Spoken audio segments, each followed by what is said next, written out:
Bastidores da política no ar, e hoje a gente vai falar um pouquinho sobre o trabalho no gabinete do deputado Lucas Bove, porque a gente está aqui com o assessor parlamentar dele, o Igor Costa. Ele vai contar um pouquinho da história, como que ele conheceu o deputado, os bastidores aqui do gabinete, como que é feito o trabalho por lá. Obrigada por participar com a gente. Obrigado pelo convite, Nani, estou muito feliz. Bom, Igor, eu já vou começar perguntando, começar do começo, né, que eu costumo dizer. Então, para saber um pouquinho desse seu início na carreira, você é advogado, né, trabalha aqui como assessor da parte jurídica até do deputado. Como é que foi essa proximidade? Você já pensava em trabalhar com direito e trabalhar também com política? Trabalhar com política sempre foi um sonho meu, desde o tempo de estágio. Na faculdade eu comecei a fazer um estágio que era no escritório do deputado Ricardo Salles. E lá eu comecei a conhecer várias pessoas do meio político, mas eu sempre estava apenas no escritório. Mas eu aproveitei o relacionamento que o escritório oferecia para sempre, tinha um evento extraordinário, lançamento de livro, alguma coisa que eu pudesse acompanhar, eu sempre fui. E dali eu comecei a criar algumas conexões e fui parar na Sociedade Rural Brasileira, que é uma entidade de classe centenária, na qual várias pessoas da política saíram de lá. Christian Lobauer, Frederico Dávila, Ricardo Salles. Lá eu conheci o nosso atual chefe de gabinete, Eduardo Soares de Camargo, e fui sempre me aproximando. Até que surgiu uma oportunidade para eu mudar de estágio. Eu fui para a Câmara Municipal.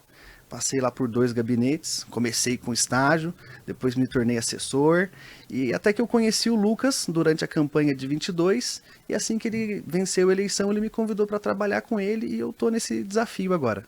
E a gente falava até antes de gravar, né, que você foi um aluno da Universidade Presbiteriana Mackenzie, assim como o deputado. Eu até questionei, né, se tinha sido por lá que vocês tinham se conhecido. Na verdade, foi por essa outra via, né, pela Sociedade Rural Brasileira. Foi. O Lucas, ele formou no Mackenzie em 2010. Isso. Eu formei em 2022. Então, nós não somos contemporâneos. Nós compartilhamos o mesmo sentimento pelo Mackenzie, mas não nos conhecemos lá.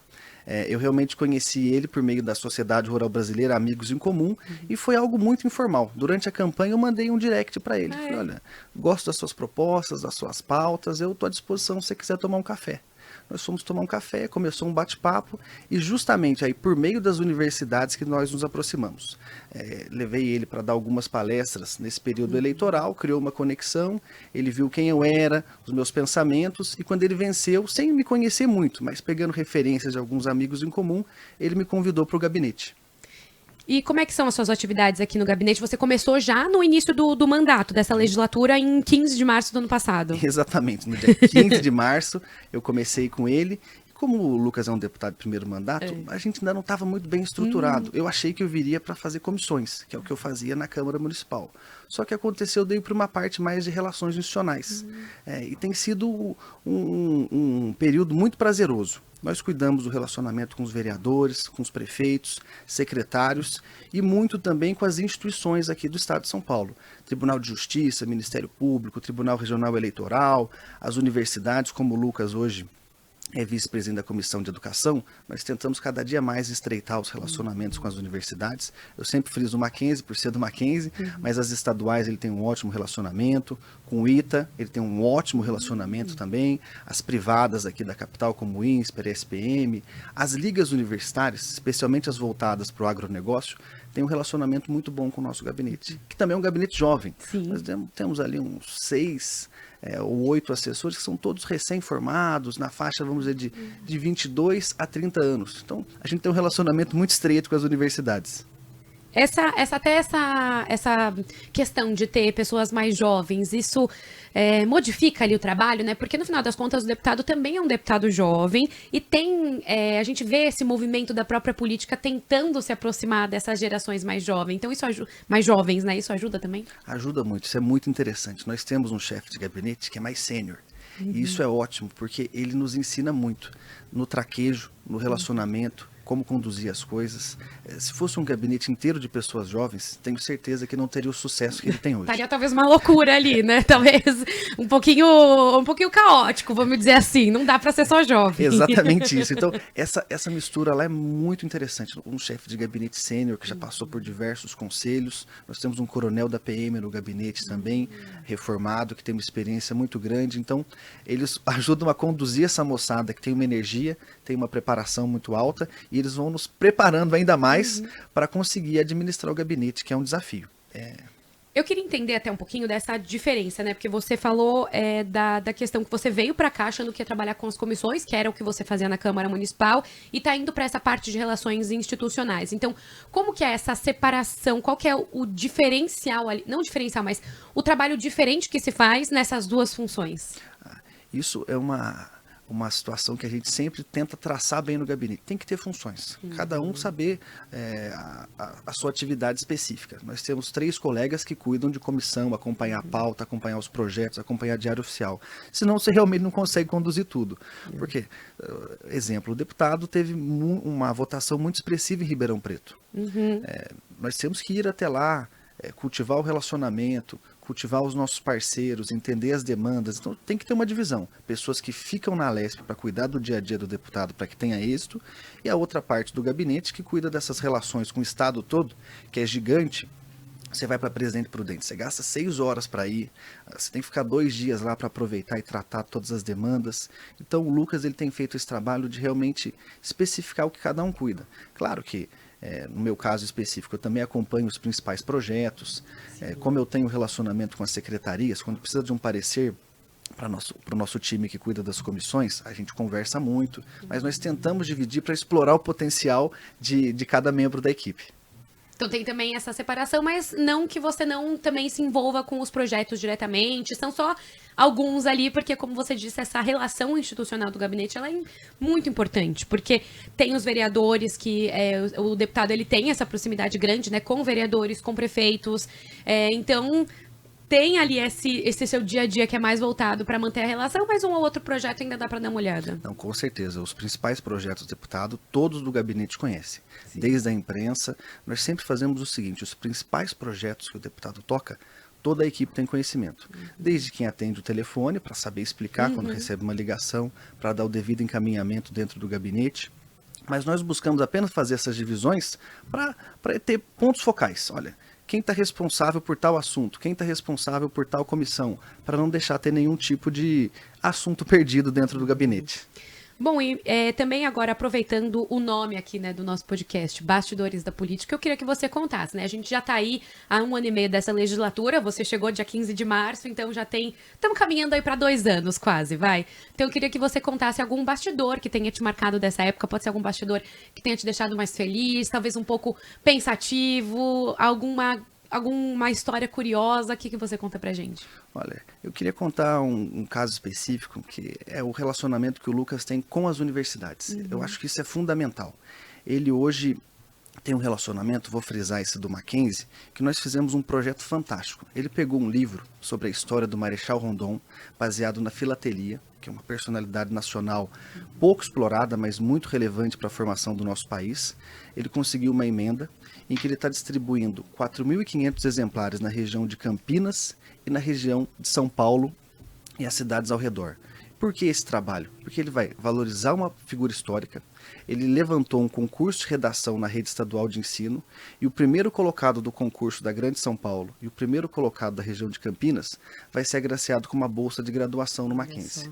Olha como parcerias envolvendo emenda, o relacionamento institucional e um olhar voltado para a educação consegue transformar a vida das pessoas. Eu friso isso, vai ser um concurso de redação que vai ter uma bolsa de graduação. É como o Provão Paulista. É verdade. É como o nosso Provão Paulista, que é um sucesso aqui do estado de São Paulo. E quando tem essas visitas do deputado em alguma cidade, alguma região aqui do estado, você também acompanha? Sim, sim. Nós temos uma parte da equipe, sempre o nosso chefe de gabinete, eu acompanho. O fotógrafo hoje em dia é muito importante. Se você não registra, praticamente a agenda não existiu. Se não postar, você não tirou foto, não valeu, né? É quase isso. Exatamente isso. O Lucas, ele vem do ramo da construção civil, e ele não tinha esse hábito, mas agora ele já aprendeu. Tem uma agenda, tem que registrar, e nós rodamos muito o estado. O estado, pegando aqui sentido Ribeirão Preto, Araçatuba, Bauru, ele tem pontos focais aqui do estado, e ele mensalmente não deixa de fazer pelo menos umas 7 viagens para o interior. Porque as pessoas também que apoiaram, que estão com ele, tem o desejo que ele vá lá para realmente conhecer a demanda que elas estão nos passando, seja por e-mail, seja por ligação, e eu entendo que esse é um acerto dele. Tem que ir lá, tem que ver a realidade do que eles estão falando para dar um encaminhamento concreto aqui na capital. E nessas algumas viagens, assim, também tem algum momento que você lembra alguma coisa curiosa, algum perrengue que vocês passaram nessas viagens? Porque 7 viagens por mês é bastante. As viagens mais curiosas, tem uma que me marcou, embora minha família seja de produtores rurais, eu nunca tinha ido à AgriShow. Nossa, AgriShow importante. Eu já fui na AgriShow também, uma época cobria agronegócio também. A AgriShow, para quem não sabe, é a maior feira, né, de agronegócio da América Latina. Acontece aqui em Ribeirão Preto. O deputado foi também, né? Acho que esse ano e ano passado. O deputado costuma ir bastante. Sim, ele vai em muitas feiras do agro. Então, eu gosto muito. Como eu estava dizendo, embora minha família seja do agronegócio, são pequenos produtores, com o Lucas nós temos a oportunidade de viajar o estado conhecendo cada cultura. Desde das seringueiras, a cana, a todos os aparelhos do estado, o IAC ali em Campinas, da Secretaria de Agricultura, a gente consegue visitar essas feiras e isso me marca. Toda vez é uma alegria você ver as novas tecnologias desenvolvidas aqui pelo estado de São Paulo, tanto o setor privado quanto o público. E eu me lembro que a primeira vez que eu fui à AgriShow com ele, no ano passado, me marcou. Primeiro que lá nós sempre encontramos grandes amigos. No agro, as pessoas se conhecem. Sim. É impressionante. Agora que eu estou há 1 ano e meio, quase 2 anos com ele, a maioria dos eventos tem pelo menos 10, 15 amigos ali, porque as pessoas realmente participam desses eventos, trocam experiências e eles realmente gostam quando o Lucas vai fazer uma abertura, capta essas demandas e a coisa vem indo bem lá no gabinete. Estamos caminhando muito bem. E aí, então, nessas viagens, essa especificamente da AgriShow, te marcou por alguma coisa diferente ou foi essa primeira experiência mesmo de ter ido numa feira daquele tamanho? Foi de ter ido, porque a gente fica aqui na capital, você sempre fala, eu vou me deslocar a Ribeirão para isso, ainda mais no tempo da faculdade, eu vi alguns colegas indo, falava, eu vou, esse ano eu vou. Acabou a faculdade, eu nunca tinha ido. Então, ter vivenciado essa experiência lá, e hoje, junto com a secretaria, a gente tem ações lá dentro, né? Na feira desse ano, junto com a Sociedade Rural Brasileira, o Lucas organizou lá o primeiro encontro nacional de jovens lideranças do agro dentro da AgriShow. Então hoje a gente tem explorado todo esse relacionamento com as instituições, empresas e produtores rurais, pessoa física, para dar um protagonismo para essas novas lideranças.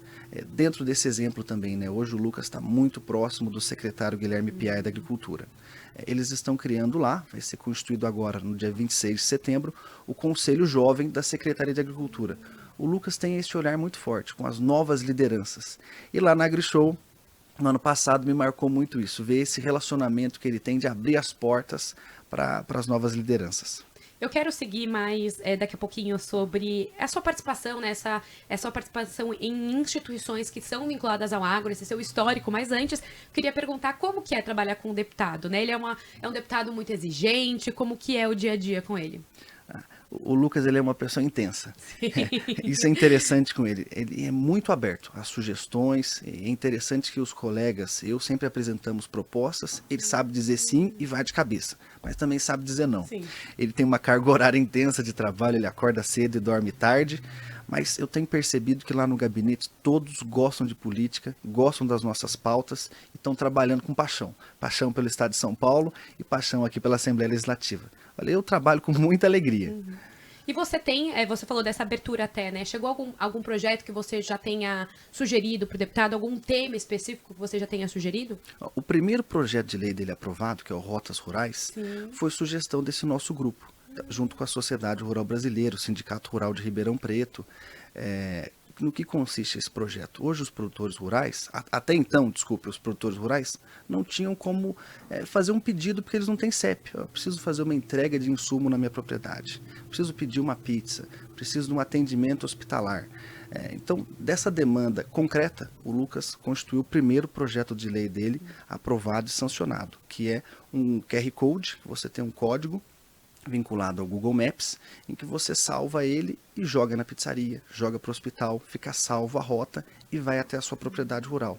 Então esse foi um projeto que foi sugestão nossa. O Lucas acatou, seguiu firme, nossa, que eu digo é desse grupo do setor do agronegócio que apoia ele, né? Então quando foi aprovado todo mundo vibrou e tem sido um sucesso, sempre junto à Secretaria de Agricultura do Estado que apoia incondicionalmente essas ações. Você sabe, o deputado, ele esteve aqui no podcast da Lesp, um outro podcast aqui nosso também, ele comentou do Rotas Rurais, e também a gente recebeu já a Patrícia, acho que é Patrícia Fagundes, Sei. ela, né, a gente recebeu ela aqui no podcast, ela contou bastante do Rotas Rurais, quem quiser, inclusive, saber mais a fundo desse programa, que é muito interessante, é isso, é dar um CEP para uma propriedade rural. Pode parecer uma coisa besta pra gente que tá aqui na cidade, mas é importantíssimo para chegar ajuda, para chegar SAMU, às vezes.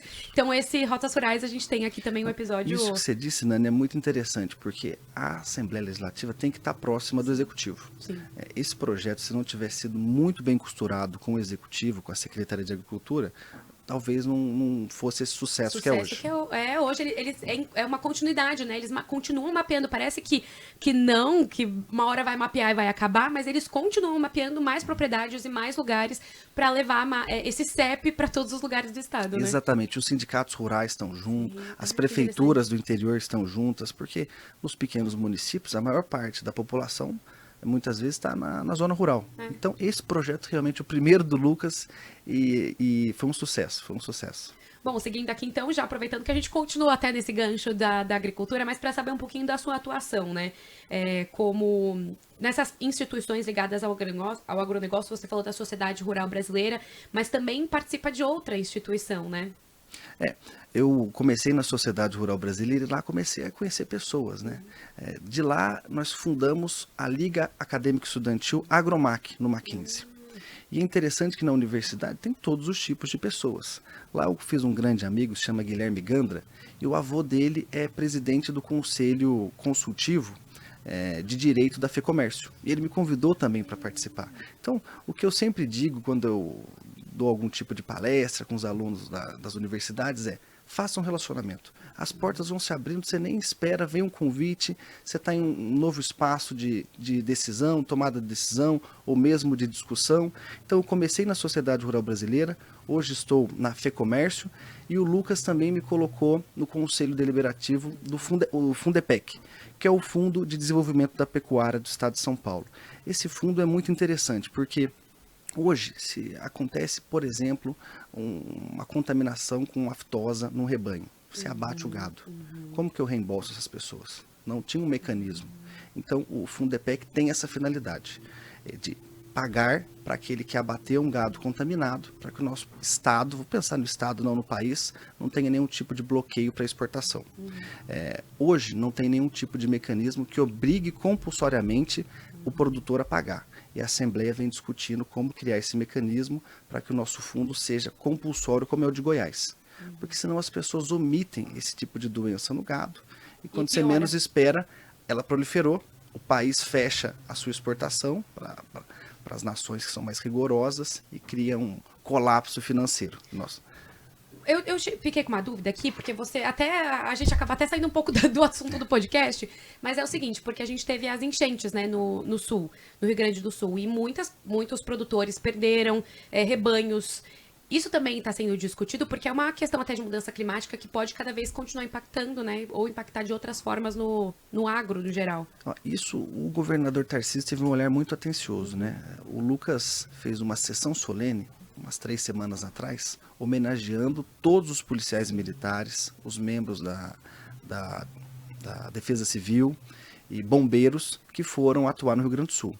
E a Secretaria de Agricultura mandou também diversos técnicos para ajudarem lá. Os da Defesa Agropecuária, todos os técnicos que podiam ajudar de alguma forma na reestruturação do agro lá. Então, o Lucas propriamente apoiou essas iniciativas da Secretaria de Agricultura e a Secretaria, de fato, mandou pessoas lá num grande casamento com as demais secretarias. Agora eu também queria abordar um outro assunto, que é da sua formação, né? Porque agora você também é mestrando em Direito Político e Econômico. Quando a gente até pensa em atividades ligadas à política, a um gabinete, a um deputado, tem vários tipos ali de direito, no final das contas, que dá para seguir, para se especializar, para continuar trabalhando nesse gabinete, ou enfim, para ser cada vez mais especialista, né? Porque o direito tem ali toda essa gama de atuação. Então, eu queria que você contasse por que o direito político, então, acho que a gente pode até falar falar um pouquinho sobre a diferença do direito político para o direito eleitoral, que acaba... Eu sei que parece que é o mesmo balaio, ele se aproxima, mas não é a mesma coisa, né? Não é a mesma coisa e isso é muito interessante. Lá no gabinete, nós buscamos sempre nos aperfeiçoar, justamente por esse relacionamento com as universidades. O Lucas está no mestrado voltado para a educação, lá no Mackenzie, e eu estou nessa área de direito político e econômico. Por quê? Hoje no país você precisa estar vinculado a um partido político para ser candidato. E a minha dissertação de mestrado é exatamente sobre isso. Eu discuto candidaturas avulsas, que é você, Nani, uma pessoa popular, você quer se candidatar sem vínculo a um partido, a discussão na minha dissertação é essa. Você teria o direito a. Isso está sendo debatido no Supremo Tribunal Federal, a minha apresentação lá que é um anseio popular para isso, mas eu também friso a relevância de partidos políticos fortes. O Lucas é um deputado do PL, eu participo ativamente do PL, então não é que eu tenho aversão a partido político, mas eu entendo que especialmente no interior, você pega uma cidade de 5 mil, 3 mil habitantes, não há essa identificação com o partido, mas a identificação com a liderança local, com a personalidade da pessoa.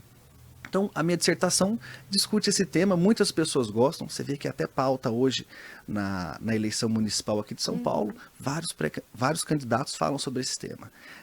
Mas eu friso, os partidos políticos têm que ser fortes ou criar essa possibilidade de candidaturas sem vínculo partidário. Até porque nos Estados Unidos tem até essa possibilidade do candidato independente, né? Que falam, tudo bem que lá a gente tem um sistema muito diferente, porque são 2 partidos, aqui a gente tem um monte. Mas tem essa possibilidade lá, né? Isso é muito importante ser discutido. Eu volto a dizer, partidos políticos fortes, hoje mais de 30 partidos, não existem mais de 30 ideologias. Ou candidaturas avulsas como um mecanismo para desafogar esse questionamento do anseio popular. Nos Estados Unidos pode, diversos países da Europa também existe essa possibilidade. Eu friso o paralelo com os Estados Unidos na minha dissertação. Eu estou bem animado com essa dissertação. Falta muito para terminar? Não falta muito. Em média, o mestrado demora 2 anos, eu vou prorrogar o meu um pouquinho. Mas também trabalhando aqui no Legislativo, né? A gente sabe que aqui tem sessão que tem hora, às vezes, para começar. A sessão também tem hora para terminar agora, né? Antigamente não tinha. Mas o trabalho no gabinete, ele continua, né? Mas me motiva o trabalho aqui no gabinete, viu? Eu comecei agora... junto com o Lucas e os colegas, uma aproximação do partido. E você passa a conhecer como é a estrutura partidária, é algo muito interessante, porque também sem o apoio do partido é difícil você fazer uma candidatura sem recurso público, sem a estrutura, sem o conhecimento de como conduzir uma campanha, mas eu defendo que especialmente nas pequenas cidades, as candidaturas sem vínculo com o partido não vão desestabilizar o nosso país. E você até falava, né, que existe essa vontade, as pessoas elas querem de fato ser candidatas independentes. Tem esse desejo, como é que é isso? E por que é mais forte no interior? Porque no interior existem lideranças locais. Você pega em São Paulo, como é que eu tenho uma liderança aqui conhecida por todos num bairro? Vou dar um exemplo, eu moro ali em Higienópolis. Eu não conheço nem os meus vizinhos de andar. É verdade. Não tenho um sentimento de conhecer as pessoas. Mas no interior, não. Tem a Dona Maria, do bairro Central, que é uma liderança ali na questão de saúde. Tem o enfermeiro da UBSX, que é uma super liderança ali local. E muitas vezes não tem que ter vínculo com partido X, Y ou Z para ele ser eleito. Mas nas grandes cidades, os partidos realmente eles dão condição de estrutura de campanha. Você fazer uma campanha em São Paulo com 12 milhões de habitantes é muito difícil. É difícil até uma pessoa que conheça todos os bairros de São Paulo para conseguir organizar isso. É uma discussão complexa, muita gente não gosta, os que gostam são apaixonados, e como ela está no Supremo, eu entendo que ela é cabível. A discussão está no Supremo, a gente tem que começar a escrever mais sobre isso. E tem uma escassez de referências nesse assunto. Tem uma escassez muito grande. Então eu fui em vários julgados de questionamentos que a gente tem no TSE, o TRE de São Paulo também, muito interessante puxar esses julgados. E tenho certeza que até o final do ano que vem vamos ter um livro sobre esse assunto. E, aliás, na verdade, você já tem participação em um outro livro, não é também? O meu período na universidade foi muito positivo. Eu sempre recomendo também para essa moçada que caminha conosco ali no gabinete, participe das questões universitárias, grupo de pesquisa, se aproxime de um professor que você tem afinidade, comece a publicar, isso faz toda a diferença. Você ter conhecimento acadêmico, de como responder às indagações no artigo que você vai escrever. Eu já tive a oportunidade de escrever 3 artigos, e o meu sonho agora é que essa dissertação se torne um livro. vai retornar e depois ano que vem você volta aqui e conta pra gente como é que foi a conclusão, então, do mestrado. Já volta aqui, então, como mestre e a gente conversa mais um pouquinho sobre novos bastidores que vão surgir. Então, obrigada por participar aqui com a gente. Obrigado, Nani. Foi uma alegria. Esse foi, então, o podcast Bastidores da Política de hoje. A gente recebeu o Igor Costa, que é assessor parlamentar do deputado Lucas Bove, do PL. A gente volta no próximo.